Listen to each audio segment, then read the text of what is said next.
John, udah tahu belum ini kabar terbaru yang crowdfunding itu? Gimana? Ya banyak sekarang itu crowdfunding itu mereka mengatasnamakan itu lebih baik daripada saham dan sebagainya.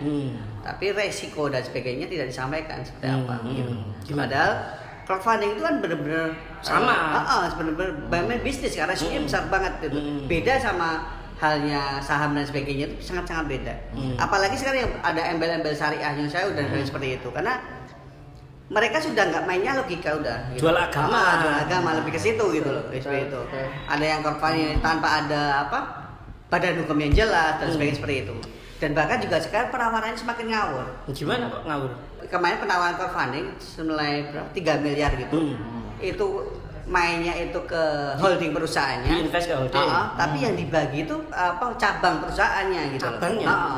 Padahal kalau kita hitung misalkan warung itu misalkan di bawah 1M, nah itu malah investasi 3M dikasih satu warung gitu. Dia investasinya mintanya 3M. Tapi dikasihnya invest ke holding. Dikasih ke holding bikin kitchen dapur besar gitu ya. Terus habis itu ternyata yang di share-nya tuh hanya satu warung gitu. Yang dibagi ke investor. Ke investor. Itu kan jadi polemik juga itu.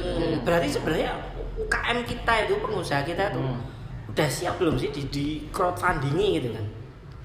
Ya seperti itu. Kalau ke dalam Islam banyak juga yang pakai nama sirkah itu gitu. Sebenarnya kan konsepnya sih sama sebenarnya konsep koperasi itu ya.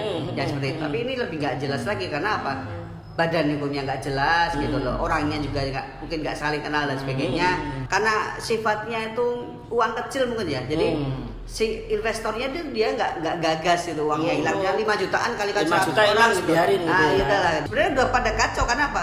Kacau misalkan pada komplain nih, kok nggak ada hasilnya dan sebagainya. Tapi maksudnya kalau mereka mau lapor kemana? Misalkan mau mengasuskan biaya kasus yang mahal. Ada OJK-nya Bang? Iya Pak. Jadi tapi kan ini Pak, biaya yang kita keluarkan akan lebih mahal. Misalkan 5 juta daripada nih. Investasi 5 jutanya ya. Daripada kita ini dan sebagainya. Dan itu ternyata yang baik tertarik itu malah justru para pekerja yang ini yang awal-awal gitu yang punya dana yang sisa tapi sebenarnya nggak dana yang besar gitu ya. Karena harapannya dia punya aja. Tapi sebetulnya gini, kalau saya melihatnya awalnya saya tuh sebetulnya membayangkan sebetulnya itu solutif yang cukup baik tadinya ya kan. Solutif yang cukup baik buat sebuah usaha untuk melakukan percepatan usahanya, bisa memajukan ya dengan kalau zaman kita dulu awal-awal kan yang taunya hanya utang bank ya toh, pegadaian ya toh. Nah, itu kan yang mana harus ada anggunan, yang mana sebetulnya bagus, cuman ya sayangnya kenapa yang bikin aturan mainnya ini kan kok rapi, apalagi bener Pak Roy cerita masalah bawa agama ya toh. Padahal kan tujuannya baik ya toh, awalnya mereka pengennya tidak ada urusan sama riba ya toh. Tapi pada pada akhirnya orang yang nggak ngerti dengan pengetahuan masalah sirkah yang terlalu minim sepertinya kayak dihapusi loh dari itu loh. Makanya sebetulnya harapan saya ke depannya tuh harusnya mulai ditoto ini lebih baik gitu loh. Karena kan ini tujuan awalnya baik ya toh. Ini solutif yang bagus untuk pengusaha mencari alternatif pendanaan yang berbeda dari yang konvensional sebetulnya gitu. UMKM-nya juga soalnya saya dengar dari Pak Roy sempat cerita katanya ada hasil pendanaan itu nggak jadi jadi alat usaha ya, jadi mobil ya. Saya memang banyak dengar ya toh Pak Roy sama Pak John itu saya banyak dengar bahwa sebetulnya yang maju sekarang itu justru perusahaan-perusahaan yang sebetulnya bermasalah gitu loh. Jadi kayak golek duit sajane lah untuk menyelamatkan perusahaannya. Iya, selektivitasnya menurut saya kan sangat penting. Baik yang crowdfundingnya juga kita mesti atur siapa saja yang ambil orang-orang yang jelas posisi butuh duit kok ya kan. Jadi dia tuh kayak wah ini ya mendapat alternatif suntian dana dengan cara yang berbeda.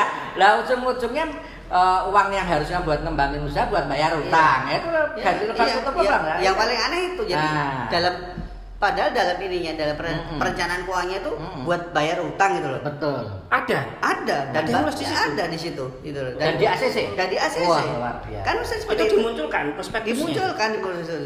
Jadi juga itu ya kemarin kayak kasusnya gitu. Jadi banyak juga yang investor tuh yang nggak cerdas untuk memilih seperti itu. Jadi ya hampir sama seperti kayak investasi bodong kan. Iya. Jadi investornya juga perlu diedukasi. Iya, nggak cuma sekedar dilihat postingan atau apa itu dikumpulkan. Iya, kalau postingan mesti kan yang bagus-bagus. Iya. Yang penting antrian ojolnya banyak. Iya. Seperti itu yang dilakukan seperti itu gitu. Itu yang. Ya. Wah, ini temannya apa ini keren banget. Bening-bening. Ya, tapi itu ini juga ya.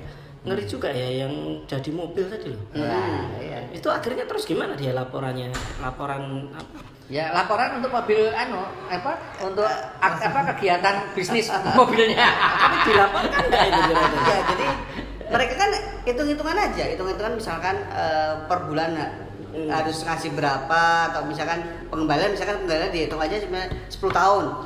Terus dia yang harusnya dapat dari bunga, terus dia nggak dapat dari bunga. Terus kayak dicicil setiap bulannya berapa. Mereka dari awal sudah merencanakan itu. Bukan fair dari hasil usahanya. Tapi ada nggak sih sebenarnya sejauh ini menurut Pak Roy sama Pak Dayat nih yang dapat suntikan dana itu yang itu bisa returning, bisa ngembaliin gitu loh. Ya, waktunya belum ya Pak Roy ya. Nek sekarang kan masih pas awal-awal dulu ada loh. Ada. Yang barbershop itu. Itu sempat fair itu.